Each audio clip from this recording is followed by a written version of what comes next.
They are the perceived enemies of the Federal Republic of Nigeria. They are the conquered people when they deceived Igbos that no conqueror, no vanquish after the war ended in 1970. But today we see that mental war, we see that war of the mind that actually started after Biafra Nigerian Civil War. Who are the terrorists? A terrorist is an arsonist. A terrorist is a sadist. A terrorist kills with no justified cause, reasons. But when an IPOB, Nnamdi Kanu, agitates, we actually question what they have in mind, what is their chief goal, what is their own, cause they are fighting for. They can actually tell you that they are agitating for emancipation of their own nationality, that is Biafra, which is right. It is the right of every individual, at least, to agitate for his self-determination. Yes, quite globally and locally justified what Nnamdi Kanu and the members of IPOBs are fighting or agitating for. But today in Nigerian states, the reverse is the case. Why? Because Nigeria is a country that is structured based on illegality and injustice. The Igbo man over the years, for centuries, since the abolition of slave trade, most of them that, trace their roots back to Nigeria here, had been agitating for Biafra. Ojukwu wasn't the first person. That is what people don't know. The first person, James Bialy. Even before James Bialy, there's this young man from Texas, a Texas slave, a slave in America. He traced his route from Texas to Nigeria. He was the first person among the first early agitators of Biafran Republic. And today we find ourselves here. After the pogrom of 1967, Nigerian nation has not been able to at least reconcile with the Igbos, to at least accept the Igbos, so that they could be free from powers of darkness that is holding them down.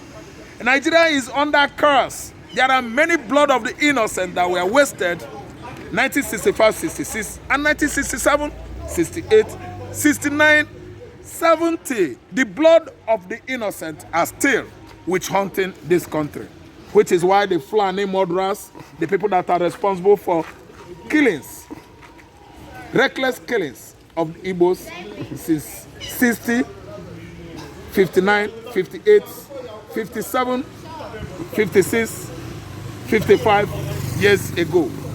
They are the Fulanis, and the blood of the innocent Igbos are the one that has been at least sending the Fulanis insane. Of the highest order, is insanity. A Fulani man is aggrieved. A Fulani man is manifesting the spirit of Cain. Cain slew his brothers Abel, and God cursed Cain. And the Fulani man has now been manifesting, bringing out the spirit of Cain. They are aggrieved people, and they will never, ever agree with the Igbos. We have different spirits from killer spirits, killing spirits. That's why we can never agree with the Fulanis until Jesus Christ comes. So the problem that we have today is the Fulani, then, and their Yoruba, Arab Yoruba, their errand boys, their errand men, who could not see anything right on Igbo man, which is why Tinubu'S administration started by demolition of Igbo man's property in their large numbers in Lagos State. And you can see how Tinubu'S administration, because of his deputized man, deputy, Kachima Chetima, embarked on rehabbing the radicalizing of Bokoharam terrorists, which, if you ask me, is the highest of illegality going on in this contraption recently. You can radicalize, de-radicalize, you can reintegrate, and you can never rehab. Bokoharam? A terrorist.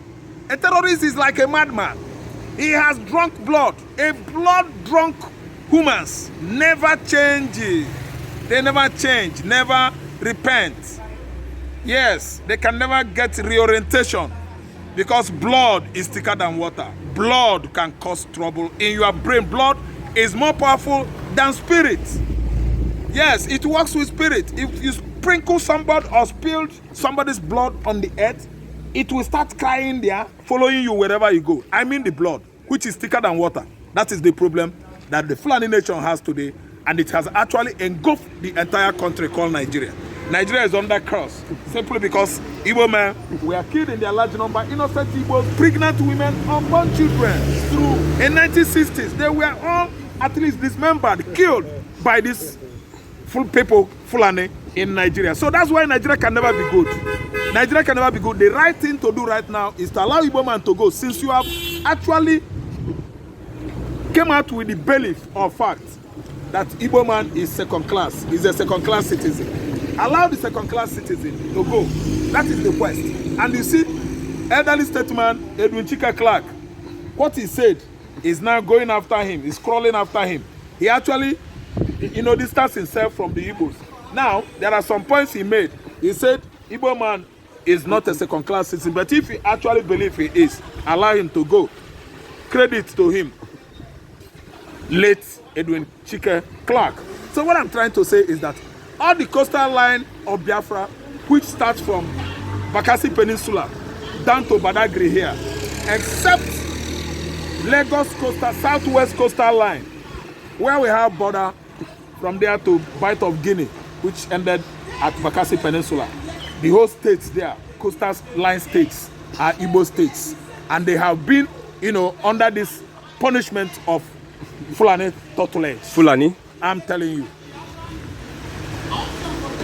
So that's it. Okay, let's talk about Soludo. What Soludo is doing in Anambra State. Traditional institution is being threatened in Anambra State by Governor Soludo. If you ask me, I tell you that traditional institution is not being threatened. Why? Traditional institution is not anti-humanity. Traditional institution is not anti-justice or anti-decency.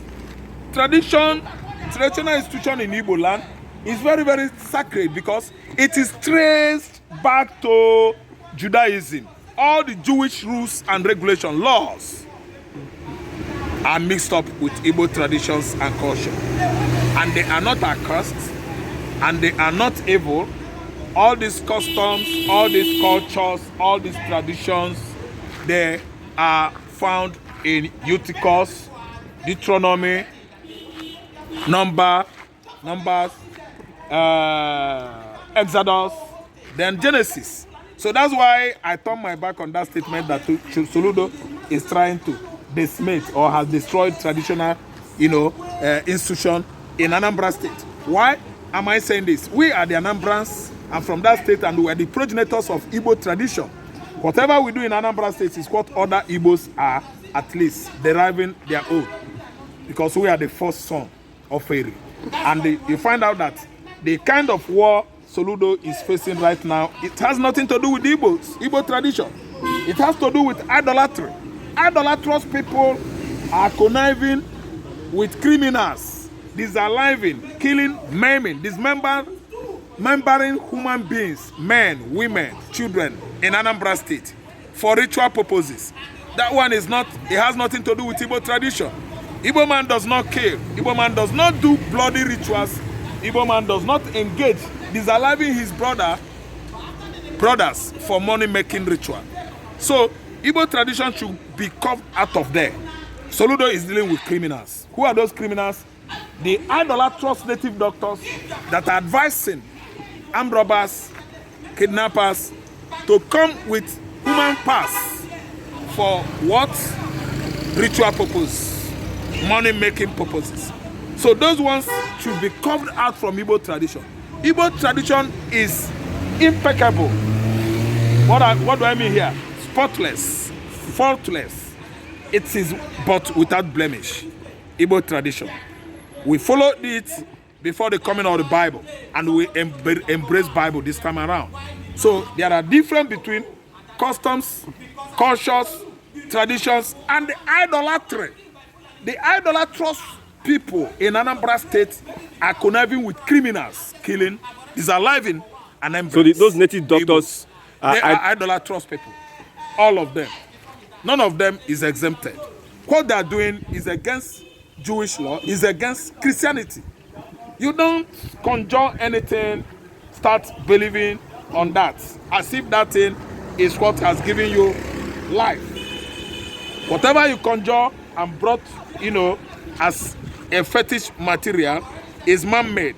and that thing can never be your God because it doesn't have strength. Even you as a human being, you have more dynamism, yes, than that thing you conjure, that fetish thing. Why?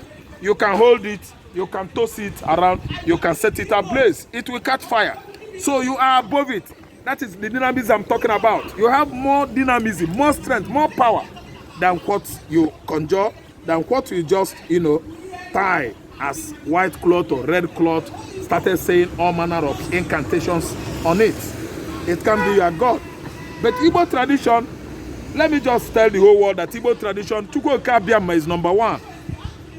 What I mean by Chukwuka Abiama? Abiama is what Igbo called the name of Abraham, which is our overall father, Abiama. So the God of Abraham is God of the whole Israel. Isaac. Yes. So it has nothing to do with idolatrous nature of kidnappers, armed robbers, and ritualists. God supersedes all. And number one in our tradition is Chineke, Chukwu Okike Abiama, the God that created the heavens and earth. The people that Soludo are, against right now in Anambra State are idolatrous people. Okay. They are idolatrous people. Okay, thank you. They have nothing to do with Igbo tradition. Thank you very much. God bless you. You're welcome. That takes me back to a certain interview granted by Tafa Balewa, where he disclosed that everything that needed to be done must be done to put Igbos on a tight corner, not to allow them to see, to breathe, to even survive. That was Tafa Balewa. But I don't know how it managed to spread down to the middle belt. Okay, maybe it's southwest precisely, where we are seeing a president, Bola Ahmed Tinubu, deliberately excluding the entire eastern Nigeria from the national budget. I keep on saying it. There's a reason why the international community are focusing on Nigeria. And I can give it to you. One is excessive human rights abuse. 2, mass corruption. 3, killings of Christians. 4, the issue of Biafra. Biafra is the #1 country now on the table there at the Oval Office. I think Taiwan is there. One other country, if I can remember, Cape something there is there. About 4 countries, but Biafra is topping the list at Oval Office currently now.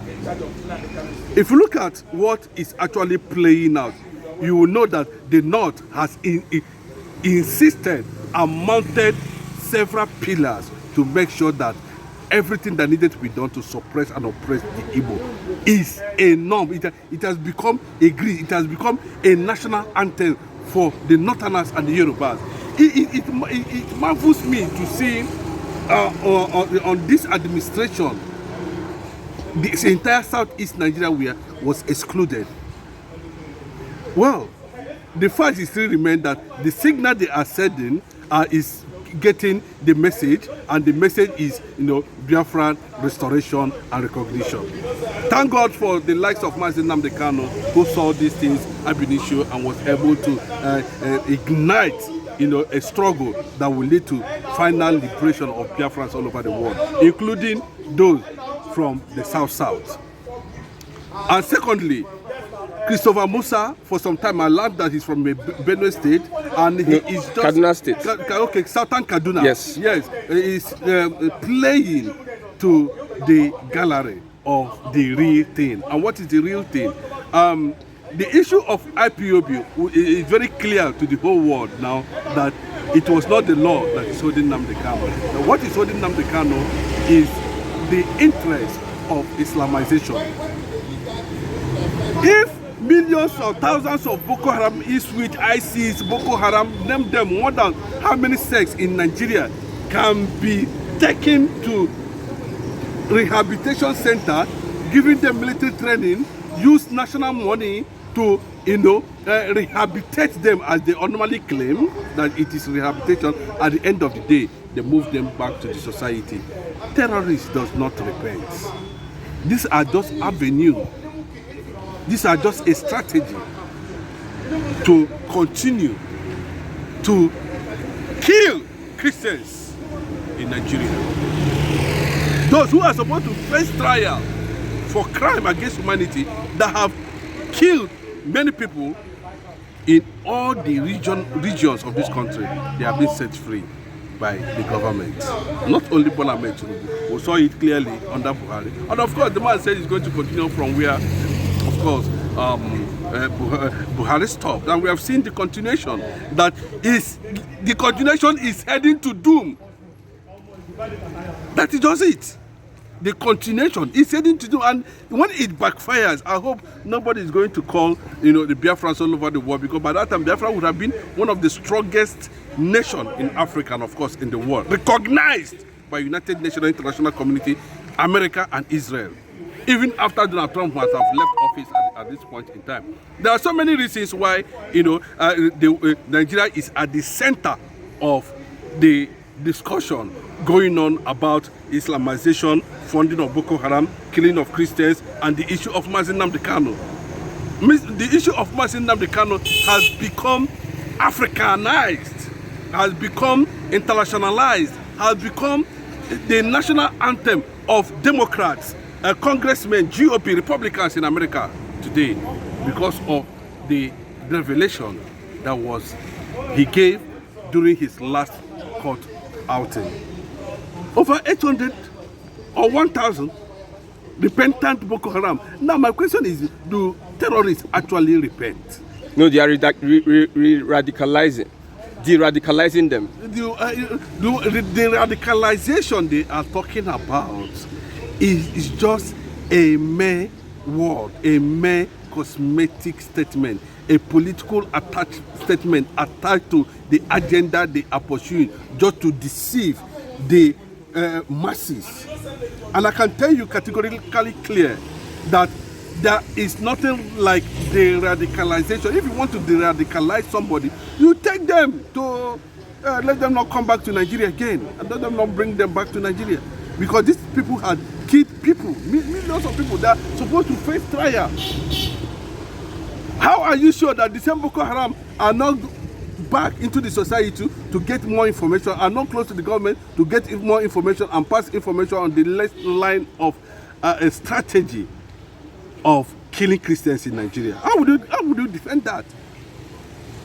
When you know that somebody who has no gun, who has no knife, who has no stick, who has nothing at all, who is even acting based on established law and international recognized charter, is there in the prison, and you are saying Ipob is a terrorist organization, and the world is saying that Ipob is not a terrorist organization, then how come it's only in Nigeria that Ipob is tagged a terrorist organization? That tells you that Biafra is coming. Sanity is coming to Africa, and that is going to happen when Biafra is being restored. This is happening before the eyes of our leaders, the political leaders. Unfortunately, let me borrow a word from Ojus Okalo. He said they are all errand boys of the Fulanis. That's what Ojus Okalo said. And it is clear that they are all errand boys of the Fulanis. You can see, hardly go and check the history of all of them. Like Edwin Clark. Edwin Clark was trained by Gowon. That is why he's having bias issue about his own personal identity, Chike Edwin Clark. He's having biased mind about his own identity. How would you balance that? Gowon, simply because Gowon made you Commissioner of Finance or whatever information, then you brought, I can see why the reason why the North is busy feasting on the South Biafran territory. And the reason why they are denying, thank God for the wisdom of Ohanese, they played very smart there, and able to get the Ohanese leader from the South. That tell you, but this man you are talking about today, Edwin Clark, is from Bomadi. Bomadi is in Delta State. He's not even an Ijoman. He's not even from Bayelsa. That is just it. But you see him standing up often and on and say, what Nnamdi Kanu is doing. This is it. But inside you know that Igbos are being marginalized. You know that the system is working against the Igbo interests. You know that if there's nobody like Nnamdi Kanu, imagine what could have become of the Igbo nation by now. That tells you how these politicians reason. But the worst of all is those ex-governors of the Eastern region and the current governors of Eastern region, excluding Alex Oti. Yes, I want to exclude Alex Oti because to an extent, I think he has been reasonable to an extent, and I must give it to him at this point in time. But you can see that the fear of releasing of Nnamdi Kanu and the influence is going to command in the eastern part of the country and the Biafran land entirely. Bros, that one na fear. But the more they keep on keeping him there, and Nnamdi Kanu keep on taking up fearless approach to the Biafran agitation, the more popularity, the more influence it commands. They have already had a meeting and they look at it very well that they will automatically become dormant, adamant and irrelevant in the presence of Nnamdi Kanu. Once Nnamdi Kanu is in, because Nnamdi Kanu has become law and order as far as the Igbo nation is concerned. On the issue of these people, you know, Nnamdi Kanu is a big barrier to the Northerners. So they know. That is why at every point in time, they are trying to manipulate the system. You can see what is happening in Yoruba land now. They have to battle with Sharia, the Switch, they have Bokoharam, everything. They are here. And they said they are not going anywhere. It will only take time before we begin to see the significant, their presence in Southwest. It was just a matter of time, just a few years from now. We're going to see them. Unless the international community, the United States of America, the UN themselves will look deeply into this and see the reason why Biafra should be allowed to be recognized as a sovereign nation. So what's your message to the government on this injustice on the IPOB? And they are also facing the injustice because even the governors themselves, unfortunately for them, I don't think they have that understanding and philosophy to think towards that direction. That them also are IPOBs. They are indigenous, as far including Edwin Clark. That's why I said it. He died a Biafran. I don't know want to know whether he has a different opinion on that. It's as simple as that. The governors who are pretending also know that in the recess of it, that what Nnamdi Kanu is doing, is fighting for, is legal. But their continuous silence under the oath of Nigeria is what is going to bring them down at the end of the day. What they are doing now is going to turn against them, and they are going to face the consequences thereafter. Because I know with time, you see them coming and I'll be singing, what I did for Biafra, I did it silently underground. Nobody saying it, nobody seeing it, nobody hearing it. You people are not doing anything because the restoration of Biafra, the recognition of Biafra is going to surprise the African continent, the Asia, the Americans, the international community, and the world. And the only person that knows this secret is Donald Trump. And I remember, I pray that one day he will wake up to the reality of looking into the issue of Nigeria. A lot of people are saying the issue of, you said, US aid, you know, is being tailored against of course, recognition of Biafra, because Donald Trump, who is a master strategist, felt that, you know, he need to lay hand on something and be able to proclaim and recognize Biafra. He just need to make that announcement, and that is what it is. And I must give it to Nnamdi Kanu for that foresight. You know, the words, they're supposed to be celebrating Nnamdi Kanu. Even the Yorubas too, you know, some of them, you look inside them, you know, they are happy with what Nnamdi Kanu is doing. They are happy with, you know, the way Nnamdi Kanu has successfully registered Biafran agitation globally all over the world. So to that extent, I can tell you, whether Boko Haram like it or whether Northerners like it or not, you know, the defense, the brick wall, they are going to meet in the nearest future. Whether they are going to Fulanize the Yorubas, whether they are going to Fulanize anywhere, that is, the red line is Biafra. That's just okay, thank you very much. God bless you.